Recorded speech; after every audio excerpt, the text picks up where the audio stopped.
আসসালামু আলাইকুম প্রিয় দর্শক, আপনাদের সবাইকে সাদর আমন্ত্রণ জানাচ্ছি বাংলা ভিউ লাইভে। আপনাদের সাথে আছে আমি হাসান মোহাম্মদ শামীম, ক্যামেরায় আছেন মোজাম্মেল হক। দর্শক, আজকে সিলেট প্রেস ক্লাবে একটি সংবাদ সম্মেলন হয়েছে এবং গতকাল সিলেট জেলা প্রেস ক্লাবে একটি সংবাদ সম্মেলন হয়েছে। ফিনল্যান্ড প্রবাসী সাজ্জাদ মুন্না এই সংবাদ সম্মেলনটি করেছেন এবং তিনি যে অভিযোগ করেছেন তার বাড়ির রাস্তা দেখিয়ে একটা বহুতল ভবন নির্মাণ করেছেন, যে কারণে তিনি অসুবিধার সম্মুখীন হচ্ছেন এবং তিনি যেসব প্রশ্ন রেখেছেন সেই প্রশ্নের উত্তর খুঁজতে আমরা আজকে সরাসরি স্পটে চলে এসেছি। দেখার চেষ্টা করব এবং সাজ্জাদ মুন্নার সাথে কথা বলে জানার চেষ্টা করব আসলে ঠিক কী ধরনের সমস্যার সম্মুখীন হয়েছেন তিনি।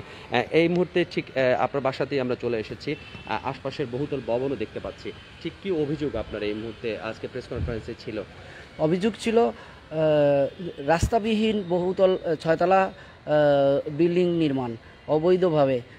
এটার পারমিশন কিভাবে হলো এবং আমার রাস্তা ব্যবহার করে পারমিশন হলো, এটা আদৌ কি কতটুকু যুক্তিযুক্ত, এটা আমি আপনাদের বাংলা ভিউর মাধ্যমে আমি প্রশ্ন রাখতেছি। এবং এটা হাওয়ার উপরে কিভাবে আসে প্রশ্নের জবাবে বলা হয় যে নজরুল ইসলাম উনি বললেন যে আমি হাওয়ার উপরে বিল্ডিংয়ের অনুমোদন আনছি বিচারকদের সামনে। তো এইসব বিষয় নিয়ে আমি আপনাদের মাধ্যমে আমি যারাই এই বাংলা ভিউ দেখতেছেন তাদের বোঝার জন্য আমি আজকে এই লাইভে এসেছি। রাস্তাটা একটু দেখবো আপনার সাথে। রাস্তাটা ঠিক কোন জায়গা থেকে আপনার রাস্তার সীমানা শুরু হয়েছে?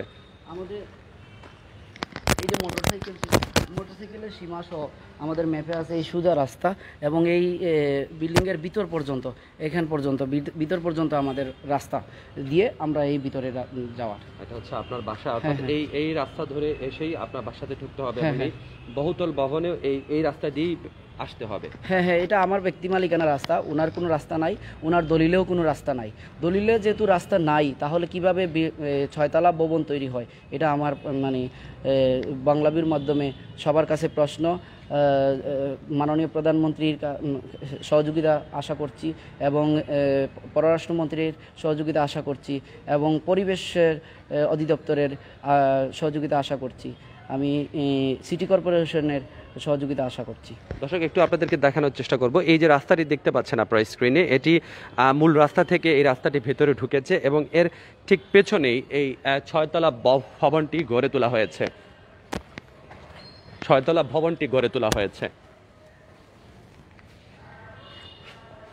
এবং এই রাস্তাটির যতটুকু আমাদের আনুমানিক ধারণা আছে, এই রাস্তাটির যে মূল প্রবেশ করেছে 8 থেকে 9 ফুট রাস্তা হতে পারে, কিন্তু সিটি কর্পোরেশনের যে বিল্ডিং কোড আছে সেই বিল্ডিং কোড অনুযায়ী কিন্তু 6 থেকে 7তলা বিল্ডিং তুলতে হলে কিন্তু 23 ফুট রাস্তা, যতটুকু আমার জানা আছে 23 ফিট রাস্তা দেখাতে হয়। এবং এখানে কিন্তু রাস্তার মালিকানাও যিনি বিল্ডিং করেছেন তার নয়। 1 ফুটও না, সাইড দিয়ে 3 ফুট বিল্ডিং কোডের নিয়ম অনুযায়ী 3 থেকে 4 ফুট রাখা হয়, এখানে 1 ফুটের কম রাখা হয়। আবার আকাশ সীমায় একদম সীমানায় চলে যাওয়া, বেস থেকে 1 ফুটের কম এবং আকাশ সীমায় অতিক্রম করা, আমার ভিতরে ঢুকা এবং আমি এতটুকু 28 পয়েন্ট জায়গা আমার এতটুকু ভিতরে ওনার বিল্ডিংয়ের ভিতরে ঢুকছে।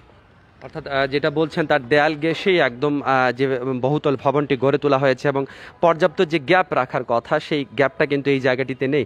আরেকটা বিষয় হচ্ছে এইসব বহুতল ভবনের উপরের তলাতে যদি কখনো আগুন লাগে তাহলে কিন্তু ফায়ার সার্ভিসের যে গাড়িগুলো এই 6তলা ভবনে আগুন নেভাতে সক্ষম, সেই বড় গাড়িগুলো কিন্তু এই রাস্তা দিয়ে ঢুকবে না, সেটাও কিন্তু এই প্রবাসী উল্লেখ করেছেন। ফিনল্যান্ড প্রবাসী, দীর্ঘদিন ধরেই তিনি প্রবাসে থাকেন, তার পরিবারের সবাই প্রবাসে থাকেন এবং তাদের যে সমস্যাটুকু হয়েছে তাদের বাসায় তারা বাড়িতে খুব বেশি মানুষজন না থাকার কারণে এই ধরনের ঝামেলার সম্মুখীন হয়েছেন তারা।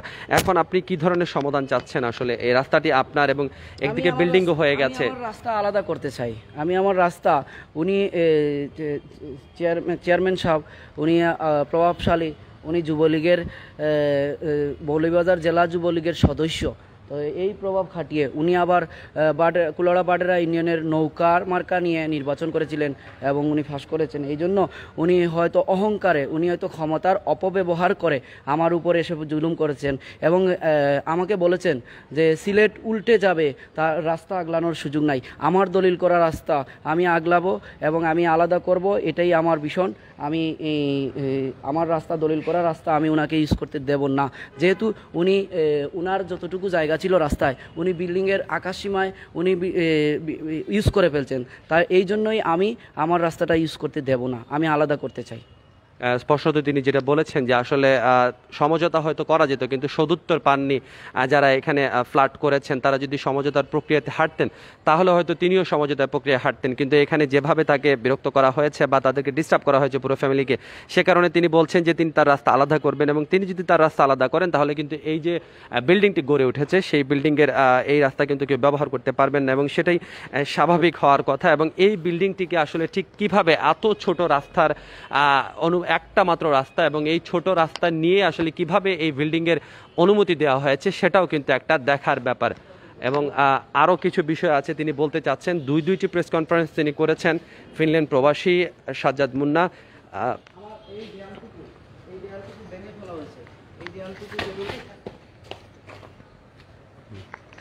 এই দেয়ালটুকু যখন ফাইলিং করা হয় তখন ভাঙা হয়েছে।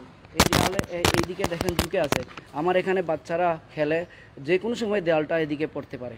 এই দেখেন আমার ঘরের বিল্ডিংয়ের কর্নার সহ এই পিলার সহ ভাঙা হয়েছে, ইচ্ছাকৃতভাবে এটা ভাঙা হয়েছে। এবং আমার ড্রেনের ফাইভে রাবিশ দিয়ে জাম করে রাখা হয়েছে, এটা আমি আপনাদেরকে দেখিয়েছি। এই দেয়ালটি কি আপনাদের করা? হ্যাঁ হ্যাঁ, এটা আমাদের করা না, এটা আমরা যার কাছ থেকে কিনছি তারই করা। এবং আমাদের দেয়ালের বাইরে জায়গা আছে, আমাদের মালিকে বলছে যে আমাদের যে কার্নিশ পর্যন্ত আছে, যে ডালাইট পর্যন্ত, ওই পর্যন্ত আমাদের দেয়ালের বাইরেও জায়গা আছে, কিন্তু উনি অতিক্রম করেছেন আকাশ সীমায়। দেখেন আকাশ সীমায় কোথায় আছে, সে শল আজকে এখানে আমার ভিতরে আইসা পড়ে, শল দিয়ে উপর থেকে মাপছি আমরা, আমাদের এই দেয়ালের ভিতরে আইসা শল পড়ে। দেখেন দর্শক যেটা দেখছেন একদমই যে এই বিল্ডিংটি পাশের দোতলা যে বিল্ডিংটি আছে সেটি কিন্তু নতুন নয়, আগের করা। এবং এই বিল্ডিংটি একদমই কোনো ধরনের গ্যাপ না রেখে দুটি বিল্ডিংকে তৈরি করা হয়েছে, এটা আপনারা স্পষ্টতই দেখতে পাচ্ছেন। এই ব্যাপারেই আসলে মূলত যেটা সাজ্জাদ মুন্না বলতে চেয়েছিলেন যে তার অভিযোগের কথা। আমরা সংবাদ সম্মেলনের ভিত্তিতেই তার বাসাতে এসেছি। তিনি দুইটি প্রেস কনফারেন্স করেছেন, সিলেট জেলা প্রেস ক্লাব এবং সিলেট প্রেস ক্লাবে, এবং তারই অনুসরণ করে আমরা তার এখানে এসেছি। এবং মানুষের, বিশেষত প্রবাসীদের দুঃখ দুর্দশার অভিযোগ সবসময় আমরা আমাদের চ্যানেলের মাধ্যমে তুলে ধরার চেষ্টা করি। এই ব্যাপারে আপনার যদি কোনো মন্তব্য থেকে থাকে তাহলে সেটা কমেন্টস বক্সে লিখে জানাতে পারেন। আমরা আবারও আপনাদের সাথে সংযুক্ত হব এবং সাজ্জাদ মুন্নার মতো যারা প্রবাসী আছেন, যারা এই ধরনের সমস্যার সম্মুখীন হচ্ছেন, তাদেরকে আমাদের সাথে সংযুক্ত করার চেষ্টা করব। দর্শক এখনকার মতো বিদায় নিচ্ছি, দেখা হবে অন্য কোনো লাইভে। সে পর্যন্ত সবাই ভালো থাকুন, সুস্থ থাকুন, বাংলা ভিউর সাথে থাকুন। খোদা হাফেজ।